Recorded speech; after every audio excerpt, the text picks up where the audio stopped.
What's up, my peep? It's your boy Darren coming to you again.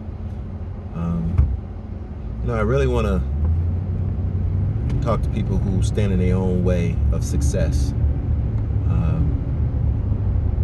You may sit down on a daily basis and talk about how you want to be successful, and you may have drawn up a plan. But inside, and when you're doing that plan, you don't set aside for the failures that may come with trying to be successful, because you want to get it on the first try, you want to get it on the second try, and then when you don't get it on the third try, you quit and you try to find something else, figuring that you're going to be successful in that on the first try or the second try or the third try. And so what essentially what happens is you stand in your own way. You start putting things in a way of like I said,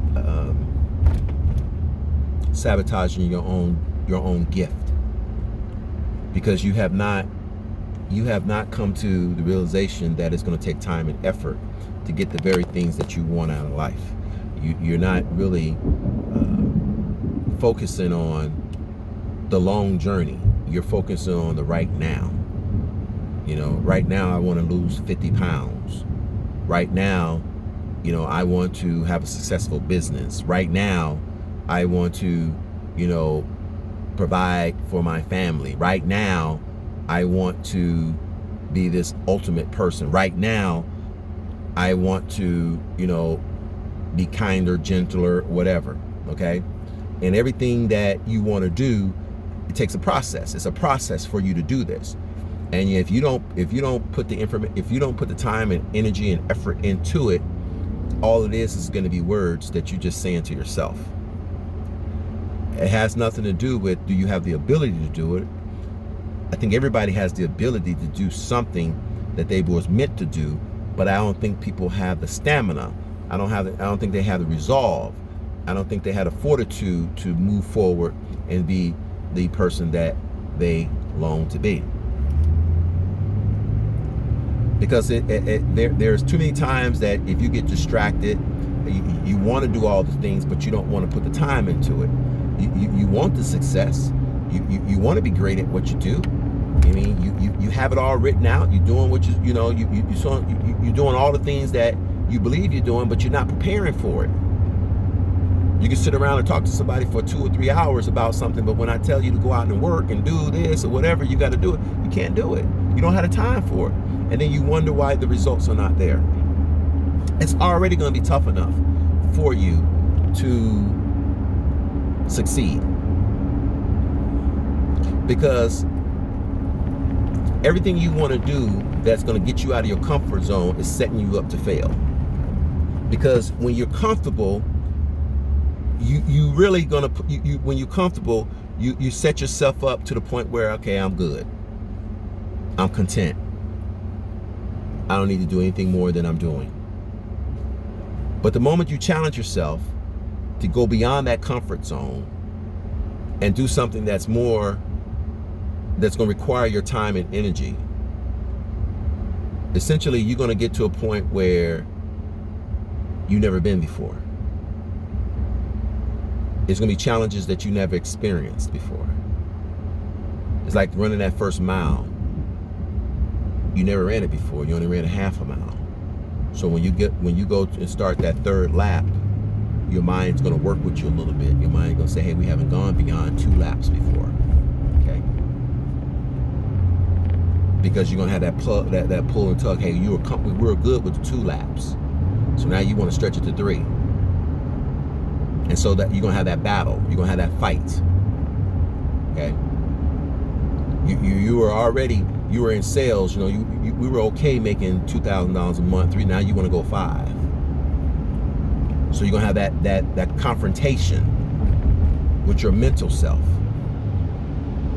Okay. We were good making 50 grand a year. Now you want to make 75. The requirement to make 75 is gonna take me a little bit more energy and time than it did for 50. So I haven't been there. So your mind's gonna take it and say, hey, why do you want to go beyond that? See, the mental battles that you must fight is going to be the challenges that you have to overcome. Because your talent is there telling you, hey, let me loose, let me go, let me do what I can do. But that mental challenge is what is the very thing that you're gonna have to overcome.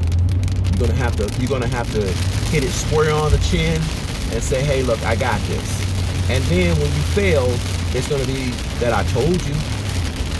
See, that mental game, I told you to stay in your lane. I told you that, 50 was okay. I told you that you didn't have to run, a mile. You stick with a half a mile. That's the challenges you're gonna face and you're gonna have to overcome.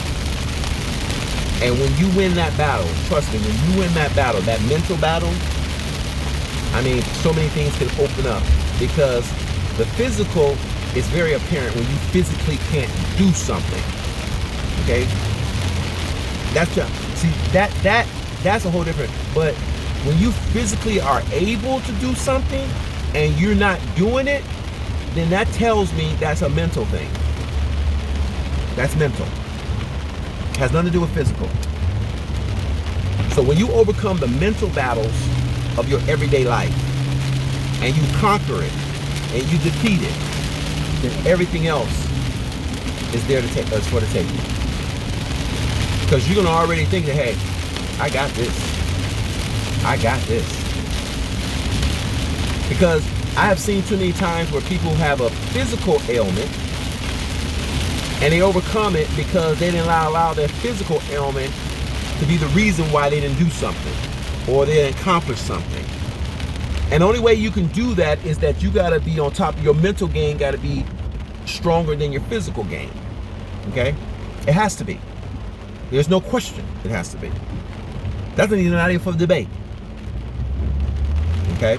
So once you overcome those challenges, I am most certain that you will overcome a lot of things and you start seeing your life taking a path that you have been talking about with your family, your friends, your loved ones. You'll start seeing things that's opening up to you that maybe have never opened up to you. Because one thing people see, this is a law of attraction. People see certain things. They see a aura about yourself, and you'll be like, man, where's this coming from? Because people can see it in you. They can see the confidence in you. They can see the ability in you. And you'll be like, man, I'm not really doing a lot to get this business. You are doing more than you imagine, because that mental part of it is a powerful tool because you don't see it. See, some people see the physical nature of a person. Hey, you walk in the room, okay, he has that about himself. She has that about himself. You walk in the room, you see the visual, whatever. And some people walk in the room, you don't even know they're in the room. But when they walk in the room, they're walking with more than the physical part of them. They're walking around with a self of confidence, a self-awareness of what they're doing. And that's an attraction that people have gained to love. And the reason why they gain to love it is because you're being unbothered. So, hope that helped you. If it didn't, not my problem. Glad I'm talking to you though. So until next time, peace.